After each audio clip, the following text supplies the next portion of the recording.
Market సిబ్బందికి మరియు media మిత్రులకి వ్యాపారస్తులకి హృదయపూర్వక నమస్కారాలు. ఈరోజు మొన్న జరిగిన రైతు గిట్టుబాట్ల ధర లేదని రోడ్డుపైకి ధరణ జరిగింది. చాలా బాధాకరంగా ఉంది. దానికి పరిష్కారం రైతులంతా చెప్పారు, వ్యాపారస్తులంతా ఇప్పుడు మాట్లాడడం జరిగింది. వాళ్ళ కోరిక ప్రకారము వాళ్ళు అడిగినవంతా 15-20 రోజుల్లో మేము పరిష్కరించడానికి కృషి చేస్తామని తెలియజేసుకుంటున్నాను. రైతులకి మరియు వ్యాపారస్తులకి, మండీ యజమానులకి, అదేవిధంగా మీడియా మిత్రులకి అందరికీ పేరు పేరు నమస్కారం. మేము గత కొన్ని రోజులుగా ఈ మార్కెట్ యార్డ్ అనేది ఈరోజు ఈ సంవత్సరం 10 సంవత్సరాల క్రితం మార్కెట్ యార్డ్ కాదు, 30 ఏళ్ళు మార్కెట్ యార్డ్. ఈ మార్కెట్ యార్డు చిన్నదైపోయింది. ఒకప్పుడులో ఉంది పొలంలోకి అవుట్స్కట్స్లో ఉన్న మార్కెట్ యార్డ్.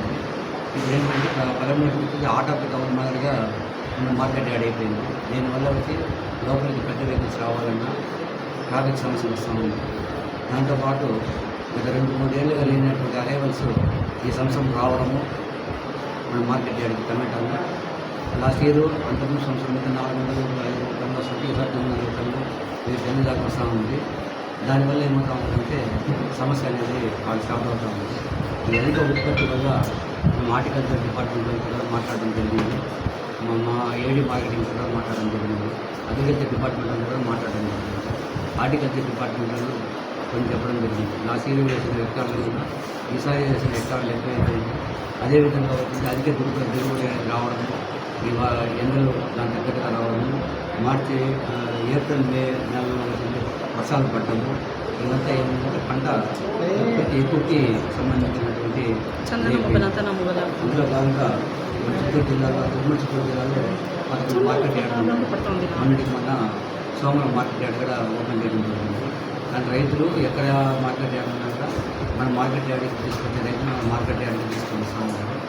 ఇక్కడ వచ్చి వాళ్ళకి కరెక్ట్గా గిట్టుబాటు రేట్ అనేది వాళ్ళకి ఉంది కాబట్టి వాళ్ళు ఉద్యోగం తీసుకొస్తూ ఉంటారు. ఊళ్ళో నుంచి వస్తూ ఉంది, లోకల్ జర్నీ వస్తూ ఉంది, అనంతపురం జిల్లా నుంచి కూడా వస్తూ ఉంది. సరుకు అంత దూరం నుంచి ఇంటికి తీసుకొస్తా ఉన్నారంటే ఈ మార్కెట్లో రేట్లు అనేది ఉంది కాబట్టి కరెక్ట్గా వచ్చి వాళ్ళ అమౌంట్ కరెక్ట్గా సక్రమంగా చేస్తూ ఉంది కాబట్టి రైతులు కూడా ఇక్కడ తీసుకొని వస్తూ ఉన్నారు. ఈరోజు జరిగిన మన మూడో జరిగిన సంఘటనకి ఇవాళ రైతులతో, వ్యాపారస్తులతో, మండీ యజమానులతో అందరినీ కూర్చోబెట్టుకుని అధ్యక్షులు, కార్యవర్గ సభ్యులు వీళ్ళందరినీ వీళ్ళ సమక్షంలో ఈరోజు మనము ఎట్లా చేసుకోవాలి, ఈ మార్కెట్ యార్డ్ని ఉన్న చిన్న మార్కెట్ యార్డ్ని ఎట్లా మనం దీన్ని ఇక్కడ నుంచి 33 ఎకరాలు పోయేలా కూడా మనము ఇక్కడ నుంచి ఆ చిన్న సమస్యలు మనం ఎట్లా పరిష్కరించుకోవాలని చెప్పి ఆ విధంగా మనము ఈరోజు మాట్లాడటం జరిగింది. అందులో భాగంగా యార్డర్లకి బిల్లులు ఇచ్చే టైమింగ్ అనేది చెప్పమని చెప్పింది. ఆ విధంగా వచ్చింటే మధ్యాహ్నము 2 నుంచి 3 లోపల బిల్లులు అనేది వచ్చింటే ఇస్తామని చెప్పి వ్యాపారస్తులందరూ ముఖ్యంగా చెప్పడం జరిగింది. రెండోది, రైతులు ఎవరున్నా కానీ ఆయా మండలి కార్యక్రమం ఉన్నప్పుడు ఏదో కొద్దిగా మమ్మల్ని ఇంటికి వచ్చినట్టుగా కొద్దిగా ఏదో విధంగా మాట్లాడుతున్నారు. ఆ విషయం కూడా మేము మీ సమక్షంలోనే వాళ్ళు చెప్పడం జరిగింది. అట్లాంటి విధంగా వాళ్ళు రెక్టిఫై చేసుకున్నారు. ఇంకోటి ఏమంటే ఇదైతే నిజంగా చెప్తున్నాను, 15 కేజీల రేట్ మాత్రమే వాడుకలో ఉంది. కాకపోతే ఇదైతే ఎప్పుడు 15 కేజీల రేట్లే ఉంటుంది. రేటు వెయిట్ వచ్చింది ఒకసారి వచ్చింది 1 కిలో వస్తుంది, 900 గ్రాములు వస్తుంది. మధ్య ఫోటోస్ కూడా ఉన్నాయి. 900 గ్రాములు వస్తుంది. ఒకటి వచ్చింది 1 కిలో 50 గ్రాములు వస్తుంది, 1 కిలో 100 గ్రాములు వస్తుంది. గ్రేడ్స్ వస్తూ ఉంటాయి. కానీ వీళ్ళు 18 కిలోలు వస్తూ ఉంది, 17 కిలోలు వస్తూ ఉంది అని చెప్పి రైతులు చెప్పడం జరుగుతుంది. కొంతమంది రైతులు ఏమంటారంటే లేదు సార్, మేము పైన రేట్ కూడా పైకి పోయిస్తూ ఉంటాము, కింద రేట్ అనేది మాత్రం కరెక్ట్గానే ఉంటుంది ఎప్పుడు కాటన్ కూడా వచ్చి సరిదిద్దుకోమని చెప్పేసి వ్యాపారస్తులు చెప్తున్నాము. అది కూడా వచ్చింది. వాళ్ళు మాకు టైం ఇచ్చినట్టే అది కూడా మేము ఇబ్బంది లేకుండా చేసుకుంటాం సార్ అనుకుంటాము. కాబట్టి దాన్ని కూడా ఆ సమస్యని ముందు పరిష్కరించేదానికి అధ్యక్షుల వారి సమక్షంలో చెప్తా ఉన్నాం. దానిపైన తీవ్రమైనటువంటి యాక్షన్ కంపల్సరీ తీసుకునేసి 15 కేజీల రేట్లు మాత్రమే వాడకంలో పెట్టే విధంగా మాత్రం 100% కృషి చేస్తామని. కానీ మాకైతే మాత్రము దయచేసి అర్థం చేసుకుంటే ఒక్క రైతు కానీ ఎవరైనా కానీ మాకు కంప్లైంట్ పరంగా ఇచ్చుంటే బాగుంటుంది. కానీ కంప్లైంట్ ఇవ్వకుండా మొక్కగా మాడడం అనేది వచ్చింటే అది ఎంతవరకు కరెక్ట్ అనేది నాకైతే అర్థం కాలేదు. మేము ఒక వ్యాపారస్తుల పైన యాక్షన్ తీసుకోవడం కదా కొన్ని లీగల్ టర్మ్స్ అండ్ కండిషన్స్ ఉన్నాయి. ఆ లీగల్ టర్మ్స్ అండ్ కండిషన్స్ ప్రకారము మేము వాళ్ళపైన యాక్షన్ తీసుకోవాలంటే అలాంటి రైతు ఎవరైనా అక్కడ కంప్లైంట్ ఇచ్చినారనుకోండి అంటే వాళ్ళ పేర్లు మనం బయట చెప్పేది ఏం లేదు. మాకు సపోర్టింగ్ డాక్యుమెంట్ వాళ్ళపైన యాక్షన్ తీసుకోండి. ఇంత ఇష్యూ జరుగుతూ ఉంది. నాకైతే చెప్పలేదు. కానీ ఈరోజు ఆ రోజు జరిగిన 3వ తారీఖు అట్లా అన్ఎక్స్పెక్టెడ్గా జరిగిన ఇష్యూ. అందుకే కదా నేను ఇప్పుడు 6వ తారీఖు కూడా మళ్ళీ ఇప్పుడు పెట్టించినాను. నేను ఇప్పుడు మాకేమన్నా వాళ్ళతో ఏదైనా వేరే విధమైనటువంటి నాలెడ్జ్లో లేదు వాళ్ళతో ఏదైనా కానీ వేరే విధంగా ఇదే ఏదైనా ఒక విషయం పెట్టడం అంటే మేము ఇంత దూరం రాము కదా. ఆడికాడికే సమస్య చేసి మేము ఆడికాడికి సెల్ చేసి మా పాటికి వెళ్ళిపోతాం కదా. మన ఎమ్మెల్యే గారు కూడా పిలిపించారు. 3వ తారీఖు 4వ తారీఖు ఎమ్మెల్యే గారు కూడా పిలిపించడం జరిగింది. ఎమ్మెల్యే గారు కూడా వచ్చి కొన్ని క్వశ్చన్లు అడగడం జరిగింది. దాని కూడా మేము సార్కి వచ్చి ఎక్స్ప్లెయిన్ చేసినాము. మేము అప్పటికప్పుడే వచ్చింది ఈ 33 ఎకరాల విషయం కానీ ఈ ట్రాఫిక్ సమస్యల వల్ల ఒకటి సాల్వ్ అవుతాము. దీనిపైన కూడా వచ్చింది ఒక యాక్షన్ తీసుకుంటాం. ప్రిన్సిపల్ సెక్రటరీ గారి దగ్గర ఎమ్మెల్యే గారు మాట్లాడడం జరిగింది. మళ్ళీ ఇంకోటి ఏం కాదంటే ఈ కూరగాయలు అనేది వచ్చింది మార్కెట్ యార్డ్ లోపల ఎక్కడి పెట్టి అమ్ముతా ఉంటారు. కానీ యాక్చువల్గా ప్రతి సంవత్సరము నా స్టాఫ్కి వచ్చింది సీజన్ స్టార్ట్ అవ్వక ముందే ఏం చెప్తానంటే ఒక దారం కట్టించేస్తాను. ఈ పక్క ఆ పక్క దారం కట్టించేస్తాం. ఆ దారానికి ఎటువంటి పరిస్థితుల్లో కూడా వచ్చింది ముందుకు రాకుండా వచ్చి నా మోటార్కి వెనకాలకి నెడతా ఉంది. ఎందుకంటే అది కూడా రైస్ సరిగ్గా చెప్పేసి దానిపైన కూడా ఇప్పుడు ఈరోజు ఏమన్నారంటే ఈ పోల్స్ ఇవన్నీ నాటేసాను సార్ ఎవరు లోపలికి రావాలంటున్నారు. కానీ ఆ విధంగానే యాక్షన్ తీసుకుంటాము. మళ్ళీ ధరల పట్టిక అనేసి ఆ ధరల పట్టిక వచ్చింది మొత్తం టోటల్ స్టేట్ వైడ్ వచ్చింది. అది ఎన్ఎఫ్సీఎల్ తరఫు నుంచి పెట్టిన బోర్డులు ఎలక్ట్రానిక్ బోర్డ్స్ అవి. కాకపోతే అది ఒక్క మనం పొలంలో చేసుకోవాలన్నా కుదరదు, ఒక కున్నూరులో వాళ్ళు చేసుకోవాలని కూడా కుదరదు. స్టేట్ లెవెల్లో జరగాల్సిన విషయం. దీనిపైన కూడా వచ్చింది మొన్న జరిగిన మీటింగ్ లాగా మేము చెప్తున్నాం. మళ్ళీ మేము ఇంకొక రికమెండేషన్ అనేది చైర్మన్ ద్వారా నుంచి డైరెక్ట్ మా కమిషనర్ ఇక్కడ అధికారులు తెలియపరుస్తారు. దానికంటే దానిపైన యాక్షన్ అనేది తీసుకుంటాం. ఎందుకంటే నాట్ ఓన్లీ పొలంలో మాత్రమే కాదు మన జిల్లానే కాదు రాష్ట్రంలో ఉన్నటువంటి రేట్లు ఆయా పంటలు ఏమేమైతే పోతాం అంత రేట్లు టమాటాలు కూరగాయలు కాకుండా ఫ్రూట్స్ వెజిటేబుల్స్ దానికి సంబంధించి కూడా దానికి డిస్ప్లే అవుతూ ఉంటుంది. కాబట్టి దానిపైన కూడా మేము 100% యాక్షన్ తీసుకుంటాం. అక్కడ మినరల్ వాటర్ ప్లాంట్ ఉంది, అది కూడా చెప్పినారు. మినరల్ వాటర్ ప్లాంట్ అక్కడ యాడ్గా ఉంది. నేను వచ్చినప్పటి నుంచి జరిగే 4-5 సార్లు దాన్ని రిపేర్ చేయడము, నైట్ టైం దాన్ని కూడా వేసుకోవాలి. ఆ నీళ్ళంతా కిందకి పోవాలి. లాస్ట్కి ఇంకా ఓపిక లేకుండా దాన్ని అనేది క్లోజ్ చేసి పెట్టడం జరుగుతుంది. అది కూడా వచ్చింది. ఇప్పుడు మీరు సంక్షేమం చెప్తాం మళ్ళీ నేను దాన్ని రెడీ చేయకపోతే అక్కడ ఒక మనిషిని పెట్టింది త్రాగునీరు అనేది వాళ్ళకి ఇంకా మినరల్ వాటర్ ఇచ్చే విధంగా అయితే మేము యాక్షన్ తీసుకుంటాము. ఇకపోతే ట్రాఫిక్ సమస్య లేదు. ఆ ట్రాఫిక్ సమస్య కూడా వచ్చింది. తెల్లారి 6 గంటల నుంచి కంటిన్యూగా మా సిబ్బంది మొత్తము చైర్మన్ గారి ఆదేశాల మేరకు మా సిబ్బంది మొత్తం వచ్చి మార్నింగ్ 6 నుంచి మా ఈవినింగ్ వరకు ఆ మార్కెట్ యార్డ్లోనే ఉంటారు. ఆ ట్రాఫిక్ సమస్య లేకుండా అయితే మాత్రం చూసుకుంటూ ఉన్నారు. మీరు రేపు కూడా చూడొచ్చు. తెల్లారుజామున వెళ్ళామంటే మా వాళ్ళు ఉంటారు అని చెప్పేసి ఇంకోటి సైకిల్ స్టాండ్ గురించి చెప్పడం జరిగింది. ఆ సైకిల్ స్టాండ్ నుంచి ఆల్రెడీ నేను వచ్చిన కొత్తలోనే నేను రాకముందు కట్టిన సైకిల్ స్టాండ్ ఉండేది. కాకపోతే మీరు చెప్పిన సమస్యలు వచ్చి ఆ సైకిల్ స్టాండ్ కూడా వచ్చి మళ్ళీ మొత్తం అంతా రెడీ చేసి ఏదైనా ఏదైనా ఉన్నారా సైకిల్ స్టాండ్ కూడా అటు పెట్టించేసి స్కూటర్ పార్కింగ్ అయితే అటు పెట్టించేందుకు అయితే చూస్తాం మేము. ఇంకోటి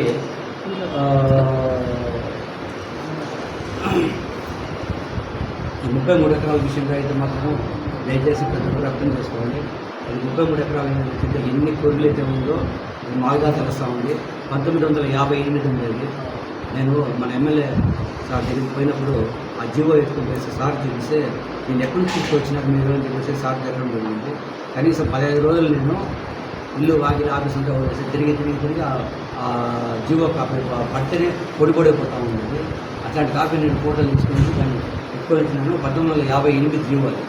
ఆ జీవోని ఏం చేసినాక అంటే ఎమ్మెల్యే గారు తెలిస్తే ఆయన దానిపైన ఒక రియాక్షన్ అనేది ఇదైపోయేసి ఇంత కష్టపడతానికి మార్కెట్ యార్డ్ ఎన్ని కొడులు పడతా ఉంది. మార్కెట్ యార్డ్ కాదు అది దగ్గర 1000 ఎకరాల పైనటువంటి లింకులు ఉన్న మార్కెట్ యార్డ్ని దాంట్లో నుంచి మన సబ్ డివిజన్ 200 ఎకరాలు చేయించి ఆ సబ్ డివిజన్లో చేసిన దీనికి వచ్చితే దాంట్లో 33 ఎకరాలు అనేది మనకి ఇవ్వడం జరిగింది.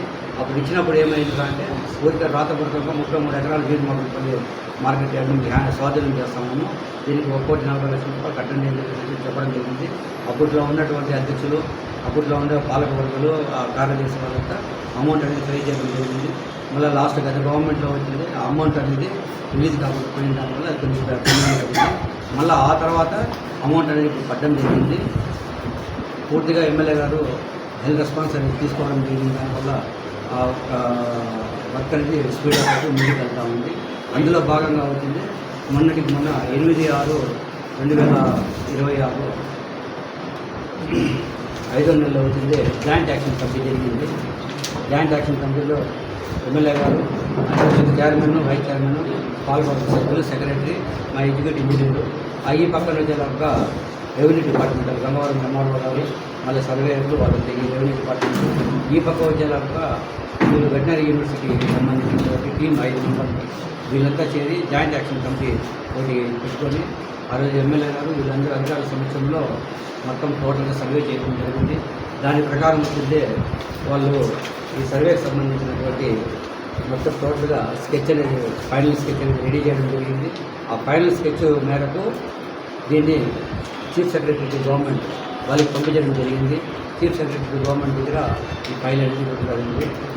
వెటనరీ యూనివర్సిటీ వాళ్ళు పంపించిన వాళ్ళు ఒక కాపీ మనకలు ఇచ్చినారు. దీని తీసుకొని ఎమ్మెల్యే గారు ఇచ్చినాము. సార్ ప్రిన్సిపల్ సెక్రటరీ గారితో కూడా మాట్లాడడం జరిగింది. దీనిపైన వాళ్ళకి యాక్షన్ తీసుకొని మేము కంప్లీట్ చేస్తున్నారు. మ్యాప్ అప్రూవల్ ఎక్కువ వచ్చినట్టే యాజ్ పర్ టెంపల్ కండిషన్స్ మనం కంప్లీట్ చేసిన 33 ఏకర్స్ మనం వెళ్ళడానికి సిద్ధంగా ఉన్నాం కదా. ఈరోజు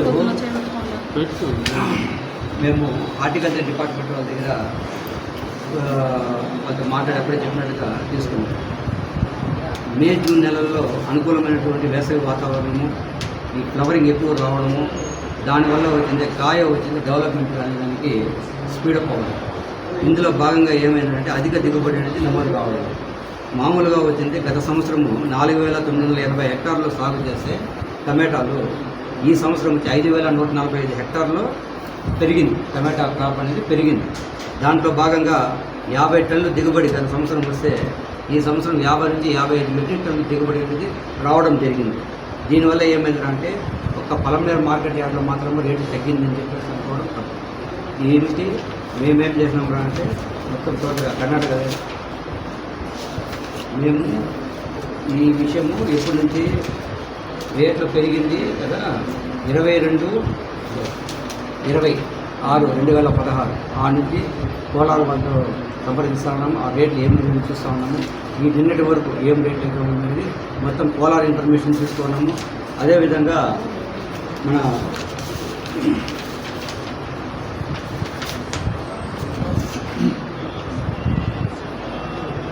పలంనేరు, పుంగునూరు, కలికిరి, దూరంకొండ, మదనపల్లి, ములకల్చరు ఈ మార్కెట్ యార్డ్ల దగ్గర ఇన్ఫర్మేషన్ తీసుకున్నాము. వీటికి వాటికి కానీ కంపేర్ చేసుకుంటే మీరే చూడవచ్చు ఎంత డిఫరెన్స్ అయితే మనకి వాళ్ళకి అయితే తెలియలేదు. ఇంకోటి ఎక్స్పోర్టర్స్ అనేది చాలా వరకు మన మార్కెట్ యార్డ్ చిన్న మార్కెట్ యార్డ్ అని చెప్పి రావటం లేదని చెప్పేసి ఇక్కడ విషయం ఇవ్వాలి. ఏమంటే రోడ్లు చిన్నది మేము వచ్చినామంటే మాకు స్పీడ్ ఎక్స్పోర్టర్స్ రావడానికి ఇక్కడ వచ్చేదాకా రైతులు ఫస్ట్ నుంచి మార్కెట్ యార్డ్కి నేను వచ్చి కంట్రోల్గా చూస్తాను. రైతులు వచ్చి ఈ మార్కెట్ ఎర్ర టమాటాలు తీసుకుంటారు. ఈ కలర్లో ఉంటుంది టమాటా. నేనేమంటానంటే పచ్చికాయలు దూరకాయలు తీసుకొచ్చినారంటే మీకు చెట్టు బాగుంటుంది, రైతులు మీకు కూడా ఇదిగా ఉంటుంది, డెవలప్మెంట్స్ అనేది బాగుంటుంది, రేట్లు అని చెప్పేసి లేదు సార్ తమిళనాడులో ఎక్కువ వస్తారు, వాళ్ళు ఎర్రగా ఉండాలి. ఎర్రగా ఉండే కాయ పోదా సార్? ఎర్రగా ఉండే కాయ పోదా మార్కెట్? మామూలుగా ఎక్స్పోర్ట్ క్వాలిటీ అనేది ఎట్లుంటుందంటే 2-3 రకాలు అనేది మిక్స్ అయ్యి వస్తేనే అది బాగుంటుంది ఎక్స్పోర్ట్ పోయేదని. మీకు మొత్తం టోటల్గా ఇది ఫస్ట్ తమిళనాడు మార్కెట్ బేస్డ్ గాను మన పలంనేరు మార్కెట్ తమిళనాడు బేస్డ్ గాను మా మార్కెట్ అయిపోయింది.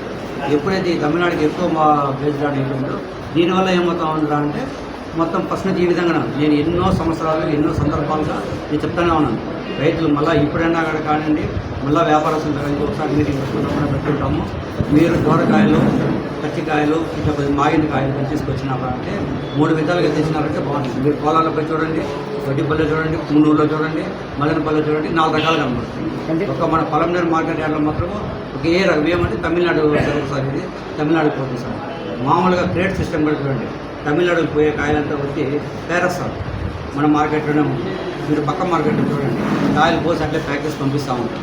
బయట ఆంధ్రాకి పోయేమంతా దాన్ని పేర్చరు. ఇక్కడ మాత్రం ఏమంటే పేరేస్తారు కాయలు. ఎందుకంటే ఫస్ట్ నుంచి ఈ మార్కెట్ ఆ విధంగా ఇదైపోయింది. ఇప్పుడు 33 ఎకరాలు కనుకోయిందంటే వీటినంతా వచ్చి ఆ ఎక్స్పోర్టర్స్ని ఆటోమేటిక్గా మనం ఇన్వెస్ట్ చేయాల్సిన పని లేదు. ఈ రోడ్లు ఇవన్నీ కనుకోవాలంటే ఇన్ఫ్రాస్ట్రక్చర్ వాళ్ళు ఆటోమేటిక్గా వాళ్ళే వస్తారు. అప్పుడు కావాలంటే మనము ఇంకొద్దిగా రేట్లు తీసే విధంగా చూస్తాం. అంటే సార్ ఇప్పుడు ఈ 4 రోజులుగా మీరు చెప్పినట్లుగా రేట్లు మన మార్కెట్ యార్డ్ ఎందుకు పడిపోయింది అంటున్నారు. అదే మాత్రం అపోహ. నేను మొత్తం టోటల్ ఇన్ఫర్మేషన్ అంతా తీసుకొచ్చి పెట్టుకున్నాను. అన్ని మార్కెట్లో ఏమిటి ఈ సరుకు గణనీయంగా పెరిగిన దానివల్ల రేట్ అనేది అన్ని మార్కెట్లో తగ్గిపోయింది. ఈరోజు 170, 180 రూపాయలు వదలాలంటే పున్నూలు అట్లే ఉంది. కాదు సార్, ఇక్కడ రైతులు ఏమంటున్నారంటే ఇక్కడ మండీ యాజమాన్యం బయట వ్యాపారస్తులతో మాట్లాడుకొని ఇక్కడంతా సిండికేట్ అయ్యేసి దానివల్ల రేటు పెంచడం లేదని అంటున్నారు రైతులు. దానిపైన అయితే మాత్రం కరెక్ట్ అయిన కామెంట్స్ అయితే లేదు. ముందే మాట్లాడినారు కదా సార్ వాళ్ళు దానికి నేను ఇంకోటి చెప్తాను చూడండి, సిండికేట్ అయ్యి చేసుకోవడము అనేది మాత్రము ఇది ఎక్కడ అపోహండి. లోని రైతులంతా ఈ మార్కెట్ పొలంలో మార్కెట్ కమిటీలో సమావేశమైనారు. ప్లస్ వ్యాపారస్తులు, ప్లస్ మండీ యజమానులు, ప్లస్ సెక్రటరీ, ప్లస్ చైర్మన్ అందరూ వచ్చినారు. వస్తే మా డిమాండ్స్ ఏంటంటే 15 కేజీలు ఉన్న బాక్సు 18, 19, 20 ఆ మధ్య వస్తూ ఉంది. దాన్ని ప్రశ్నించినాము. దాని రికార్డు కూడా ఉండాలి మా దగ్గర. వెయిట్ చేసినాము. ఆ రికార్డు కూడా మేము పెట్టినాము. మన సెక్రటరీ గారికి చూపించినాము. అందుకోసం చైర్మన్ కూడా చూపించినాము. అందువలన వాళ్ళు ఏం చెప్తున్నారంటే ఈరోజు మేము వాళ్ళపైన చర్యలు తీసుకుంటాము. అదేవిధంగా దీన్ని ఒక 2 నెలల్లో దాన్ని ఆ బాక్సులు లేకుండా 15 కేజీల బాక్స్ పెడతామని హామీ ఇచ్చినారు. అదేవిధంగా ఈ ట్రాఫిక్ సమస్య గురించి ఎత్తినారు. ట్రాఫిక్ సమస్య కూడా ఒక 1 మంత్లో క్లియర్ చేస్తామనేసి అది కూడా హామీ ఇచ్చినారు. మూడోది కమిషన్ గురించి అడిగినాం. 10 రూపాయల కమిషన్ తీసుకుంటున్నారు కదా, దాన్ని కూడా బయలాలో ఏ రకం కమిషన్ ఉంటే ఆ రకం తీసుకోవాలని మేము డిమాండ్ చేస్తే దాన్ని కూడా పరిశీలించి 1 మంత్లో మేము పరిశీలిస్తామని చెప్పినారు. అదేవిధంగా ప్లేస్ టమాటా మార్కెట్ ప్లేస్ మెయిన్ వచ్చి ప్లేస్ చాలదు. మన పలంనేరు మార్కెట్లో ఉండే ప్లేస్ వచ్చి 8 ఎకరాల్లో ఉంది. గత 9 ఏళ్ళ ప్రభుత్వంలో 9 ఏళ్ళ ముందు మన అమర్నాథ్ రెడ్డి మినిస్టర్గా ఉన్నప్పుడు ప్లేస్ మన కేట్లపురం దగ్గర అలాట్ చేసినారు. అలాట్ వల్ల 33 ఎకరాలు శాంక్షన్ అయింది. దాన్ని 9 ఏళ్ళ నుండి చేస్తామంటారు, ఇంతవరకు చేయలేదు. దాన్ని గట్టిగా ప్రశ్నించినాము. ఎట్లా అంటే ప్రతి రైతు ప్లేస్ సాల్వ్ అనేసి ప్రశ్నించినాము. దానికి కూడా వీళ్ళు ఆఫీసర్లు అంతా ప్లస్ చైర్మన్ కూడా మేము అమర్నాథ్ రెడ్డి దృష్టికి తీసుకొని పోయి ఇమ్మీడియట్లీ యాక్షన్ తీసుకొని మీకు న్యాయం చేస్తామని హామీ ఇచ్చినారు.